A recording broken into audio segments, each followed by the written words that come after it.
끝없이 쏟아지는 포토스팟. 휴대폰 한 대로 감당할 수 있겠니?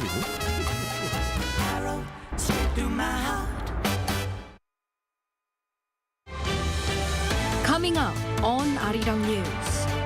The Israeli military says it launched its biggest incursion since the Hamas attack on October 7th with an overnight raid in Gaza. This, it adds, is in preparation for the next stages of combat. South Korea, the US, and Japan jointly denounce what they say is North Korea's supply of arms and military equipment to Russia, raising concerns about the possibility of Moscow's nuclear technology being transferred to Pyongyang. The South Korean economy in the July to September period recorded on-quarter growth for the third consecutive time, up 0.6%. But it is uncertain whether the country will be able to achieve its target of 1.4% growth this year.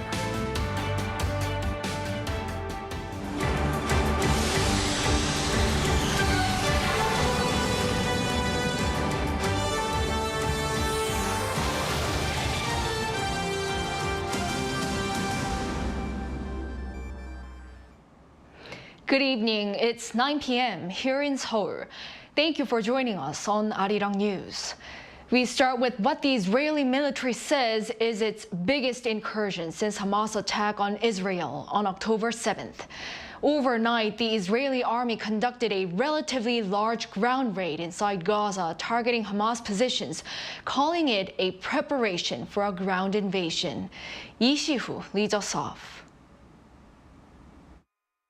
In an indication of an escalation in the Gaza Strip, Israeli military forces said they carried out a, quote, relatively large operation in the enclave overnight on Thursday.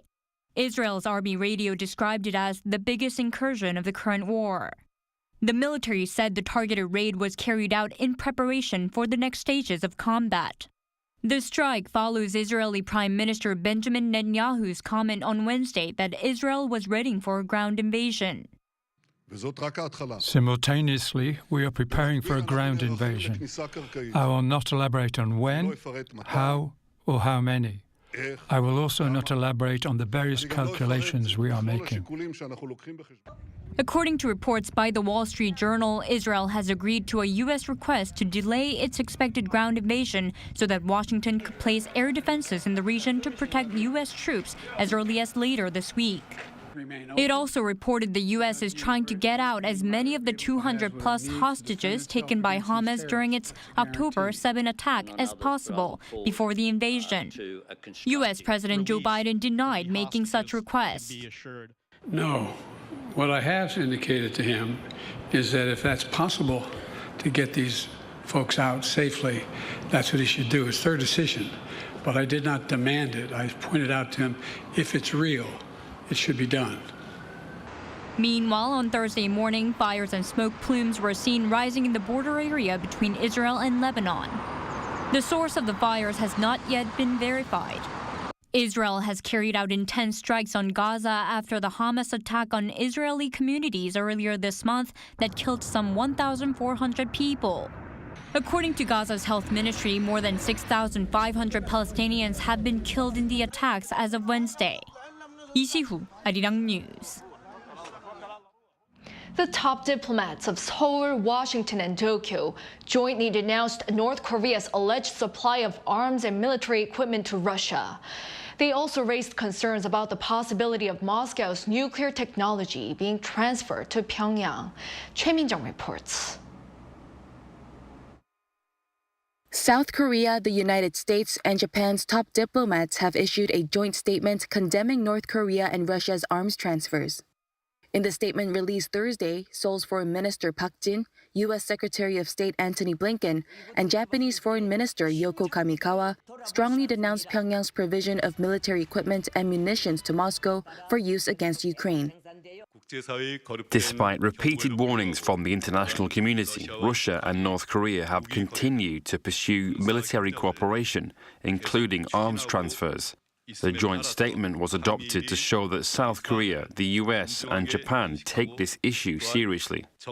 The statement underlined that several deliveries of weapons from North Korea to Russia have been completed.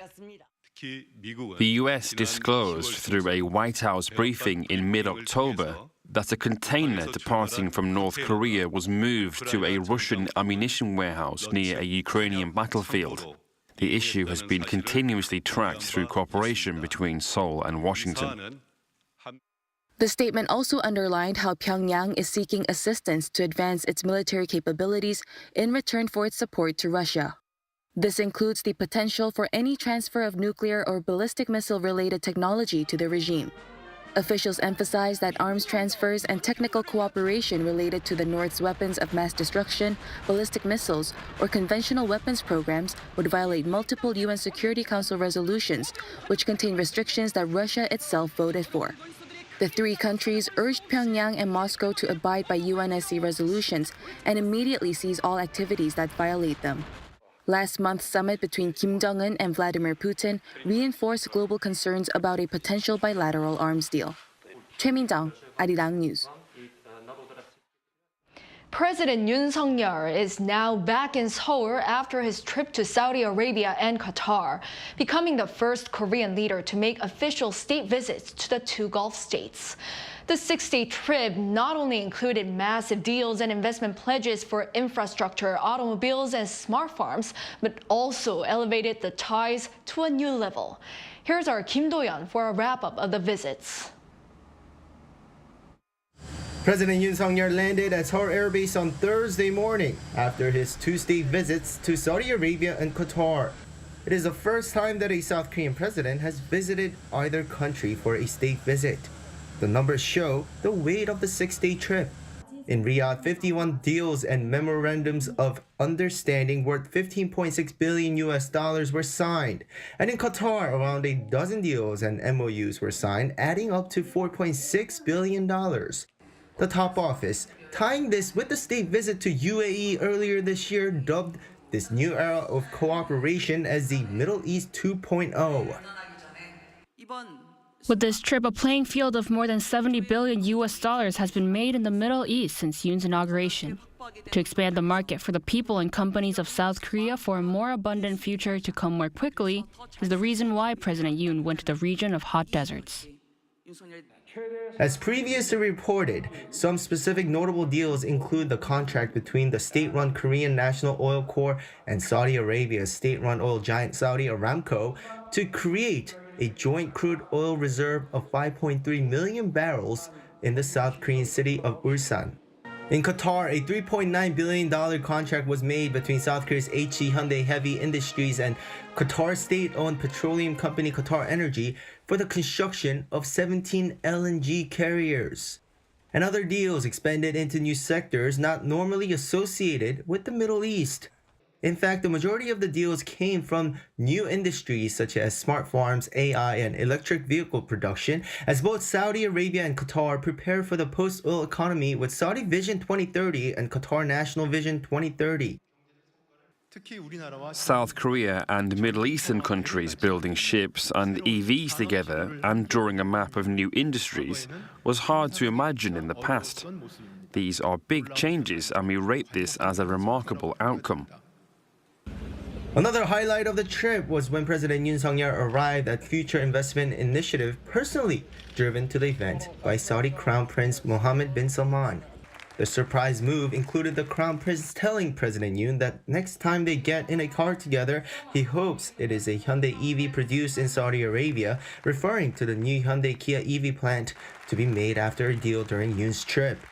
Meanwhile, on the trip with President were 139 business leaders from South Korea as President Yoon attended business forum in both countries.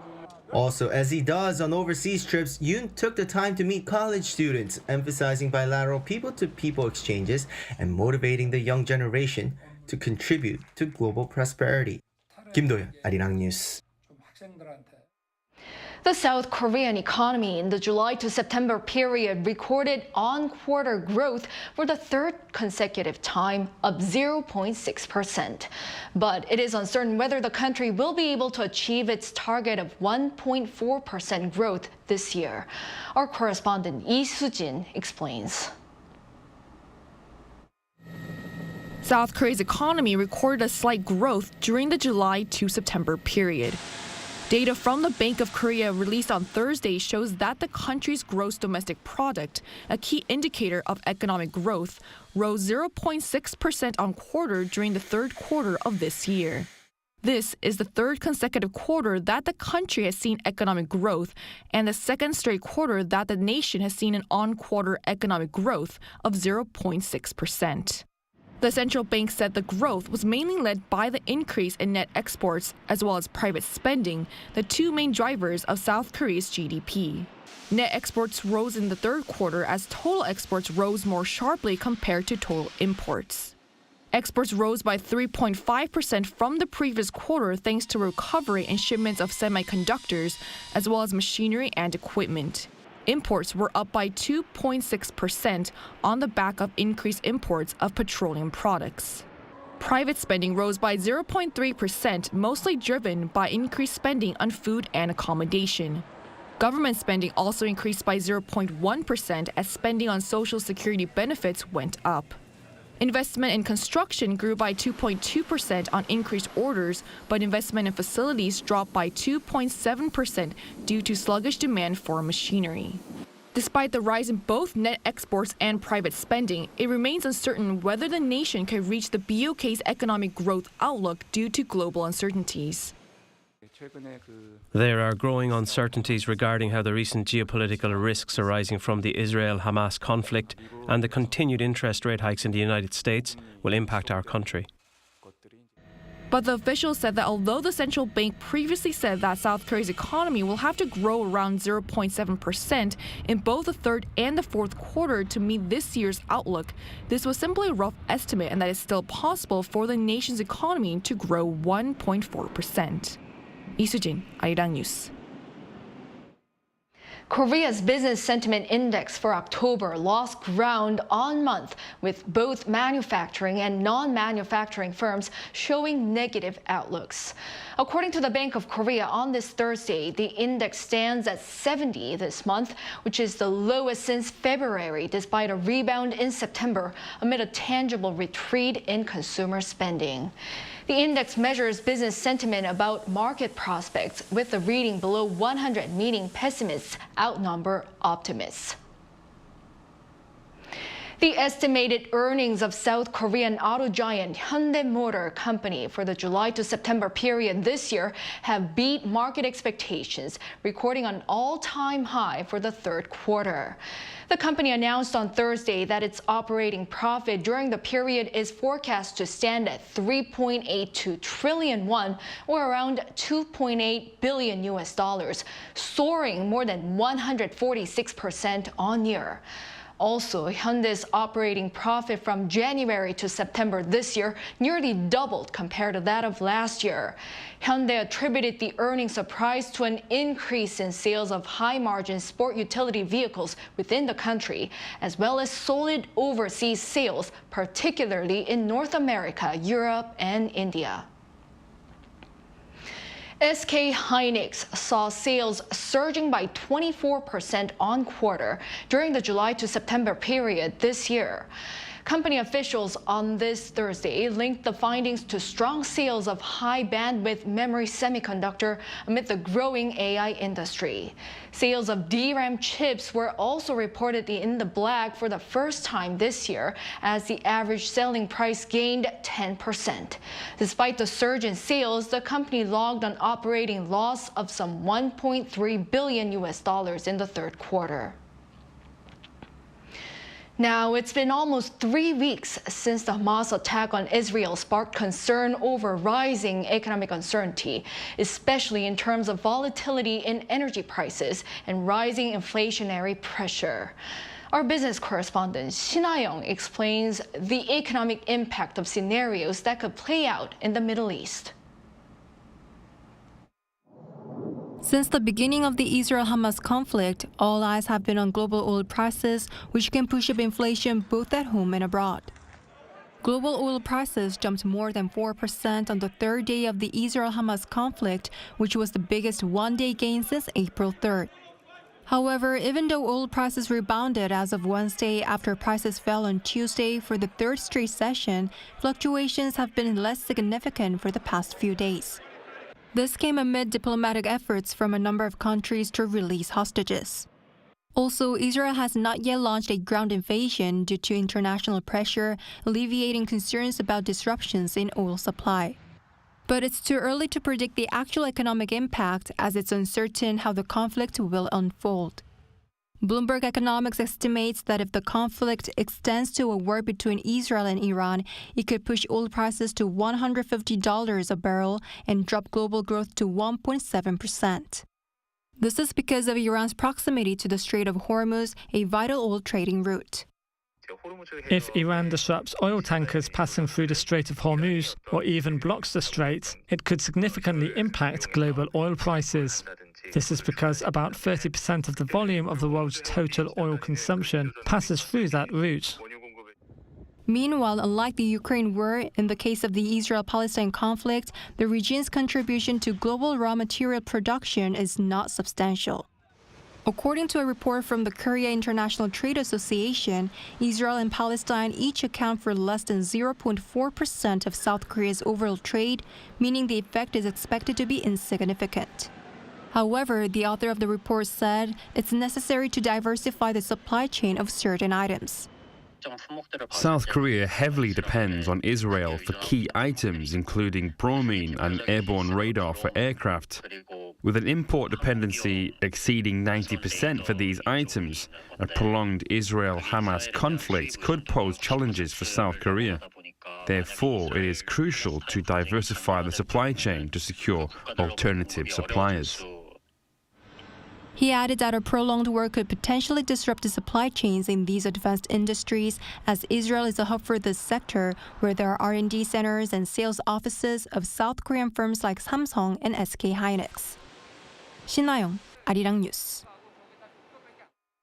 Authorities here in South Korea are tightening the vaccination campaign as the lumpy skin disease affecting cattle spread nationwide, with the number of confirmed cattle farms with outbreaks rising to at least 42 in just a week.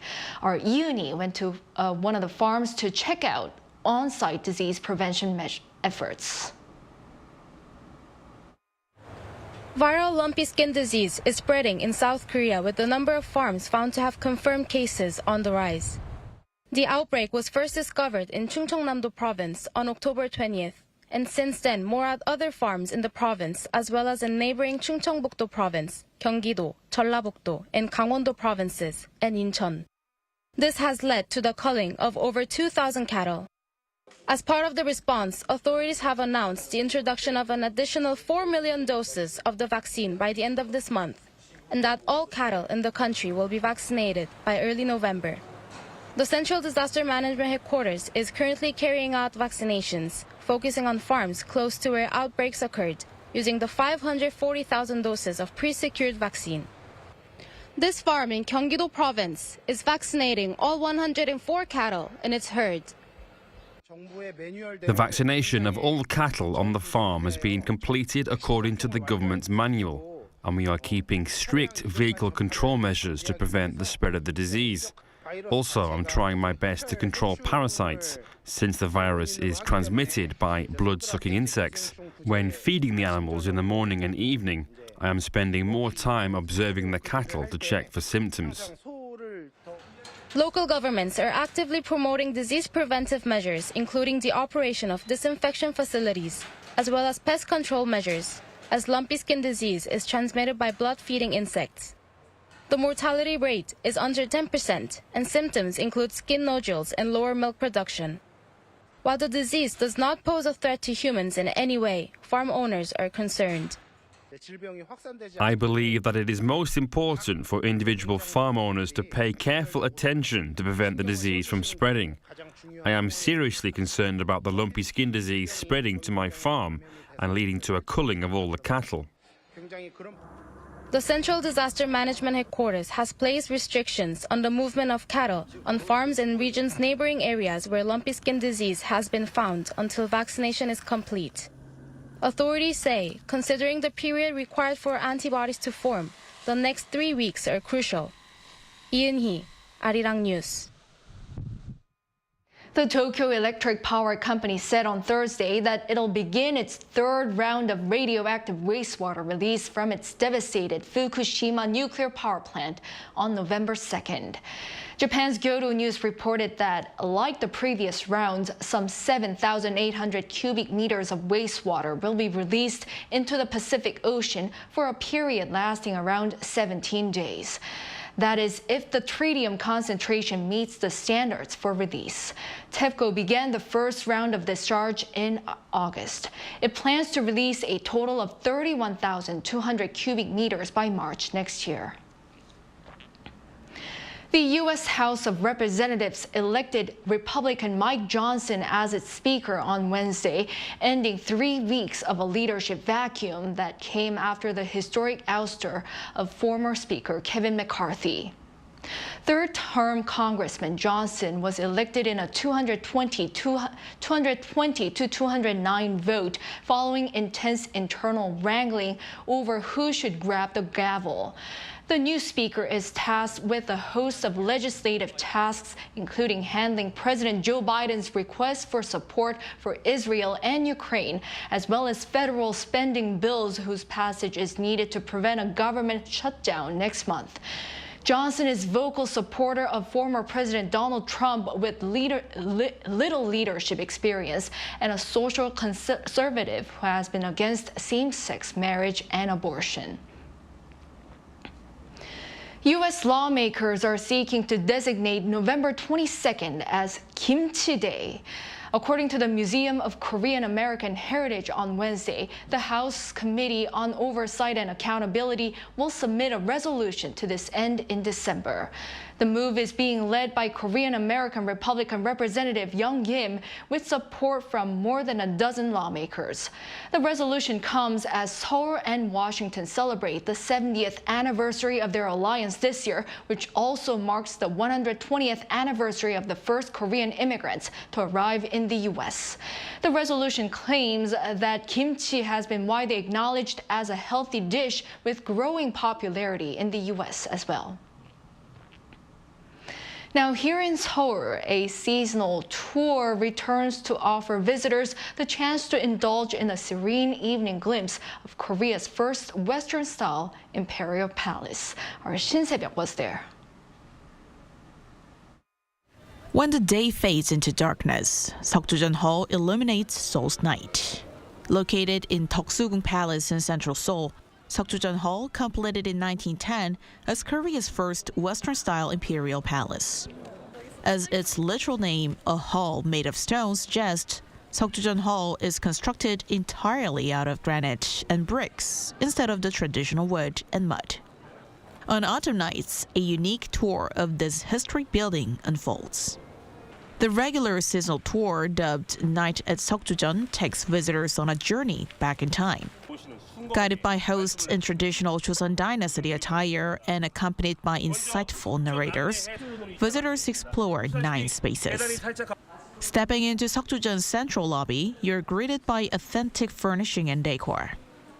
Highlights include the Emperor's bedroom, adorned in regal yellow, and the Emperor's chamber embellished with delicate plum blossoms. After the indoor exploration, the experience continues on an outdoor terrace exclusively open for night tour visitors. Guests can enjoy tea and desserts beneath the soft glow of the autumn moon. Live classical music sets the mood, making the night a perfect blend of history and culture. The approximately 1-hour tour includes an original musical made specially for this night tour. The performance features historical figures, Emperor Gojong, who built Seokjujeon, and Empress Myeongseong. I failed to secure a spot the last few times, but I finally made it, and it was worth the wait. The guide was fantastic, and the interior was just stunning. Opening up at night also made it even more special. From the warm welcome from those wearing traditional clothes to the regional musical, everything was enjoyable. Seokjojeon is a modern residence, but it has a lot of authentic Korean charm. It truly was a meaningful and enriching experience. Seokjojeon at night tours run until November 2nd, but reservations are currently closed. However, the night tour may return to greet more visitors next year. 신새벽 아리랑 뉴스.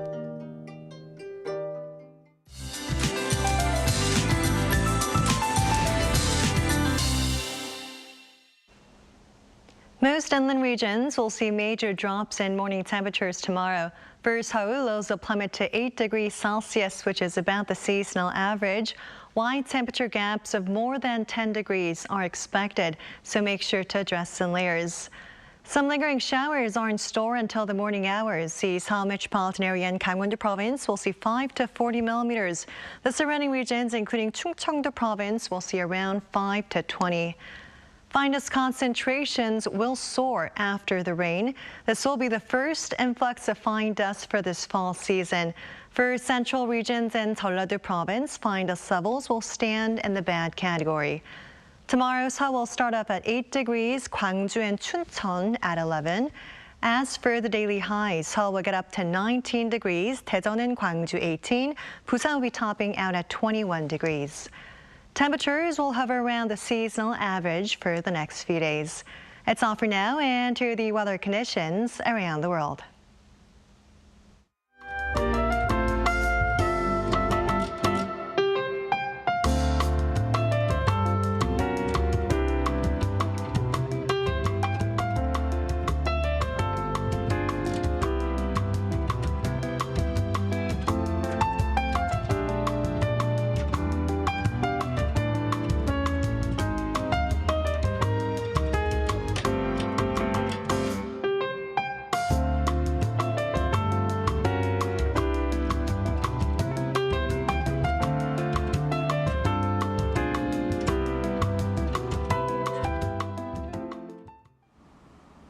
That brings an end to tonight's newscast. Thank you for joining us.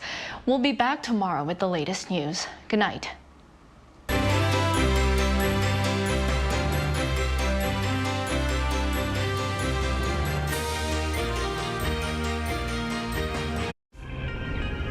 한국에 오면 먹어야죠.